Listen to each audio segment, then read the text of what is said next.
Hello and welcome to another fun-filled edition of Adam's Music Box, where today I want to talk about how at the end of the 19th century, music got bigger and smaller simultaneously. Now, I'm not talking about music's popularity, I'm talking about the physical size implicated in the creation and performance of music. So let's take a look at some of the trends that were going on at the end of the 19th century and the turn of the 20th. The orchestra, the classical European, well, by this time romantic European symphony orchestra, was bigger than it had ever been before in terms of the number of musicians on stage and the variety of instruments in the orchestra. Concert halls were getting bigger than ever. Organs, that greatest of all instruments, were getting bigger and ever more sophisticated. And that's really the instrument on which this discussion centers. Because as the organ got bigger, many makers of organs decided to create stops, meaning create sounds on the organ that sounded like other instruments. What does this remind us of? The sampler, perhaps? The mellotron? A proto sampler? The synthesizer? You'd be right if you were thinking any of those things, because instead of the traditional church pipe organ sound, organ designers were making it so that you had sounds that sounded like a trumpet or a trombone or a clarinet or a flute or percussion instruments, even string sections.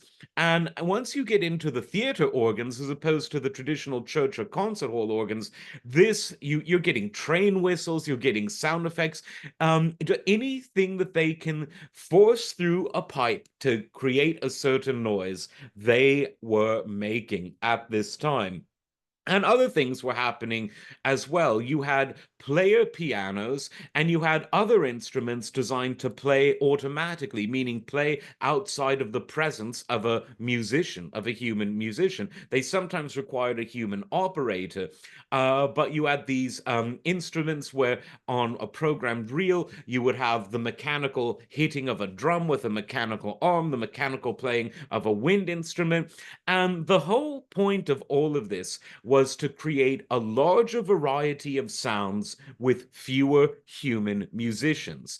In the case of the organ, it was having one musician take the role of maybe 10, 12, or even in some of these show organs for these theater organs, sometimes a whole orchestra. And that was why in the theater you had theater orchestras being replaced by theater organs. The instrument was very much more expensive than anything in a traditional orchestra, but you buy it and build it once, have to maintain it, but you don't have to hire and look for a large group of musicians. You just have one musician. That was the idea. And so while the sounds were getting bigger, and while the orchestras that were, of course, still very popular were getting bigger, and while the sounds were getting bigger, the number of people it was taking using modern technology to create all these sounds was getting smaller. And then we can talk about recorded sound, which is music totally without even the hint of an instrument being present. The musicians with their instruments recorded the music onto either a cylinder, let's say in the early days, an Edison cylinder, and the playback didn't involve anything that visually resembled an instrument. And then, of course, after the Great War, you have the popularity of the electronic recording and the modern loudspeaker. And it's the modern loudspeaker that really reminds me of the organ, because the organ is based on the principle of forcing air through a mechanical object in order to move sound waves in a particular way to create music.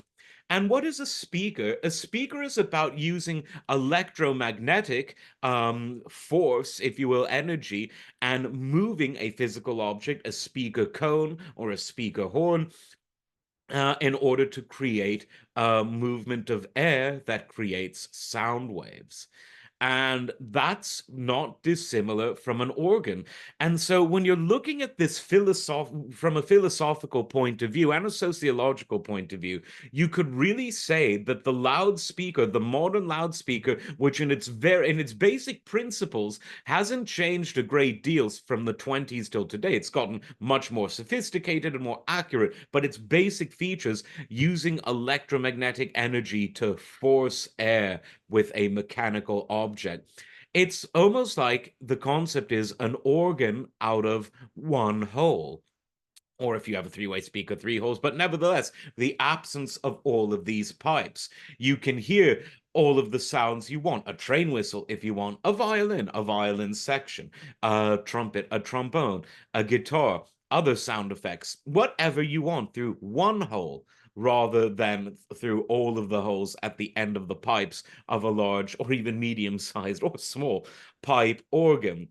And so, in that sense, the speaker and electronic music, meaning music that's played through amplification, is sort of the ultimate conclusion of this quest to make music that sounds big be small, in the sense that you don't need a lot of people to perform it. For instance, um, an acoustic guitar without any amplification isn't going to fill a football stadium. Once you get far enough back, the audience is going to really struggle to hear the acoustic guitar.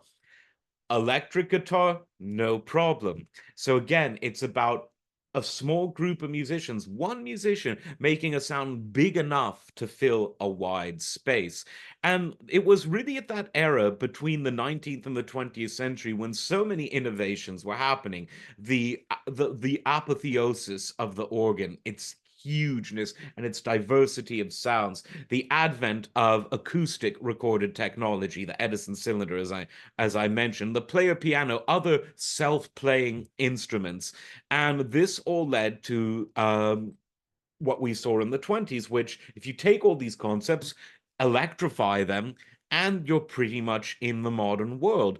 Obviously, everything got refined, more sophisticated, and more reliable. But once you electrified all of these late 19th and early 20th century inventions, you're pretty much in the era of today. Things have gotten smaller and more portable and better, but that's it. Let me know your thoughts. Some might agree, some might disagree. I am curious. Like, subscribe. We will see you next time. Take care.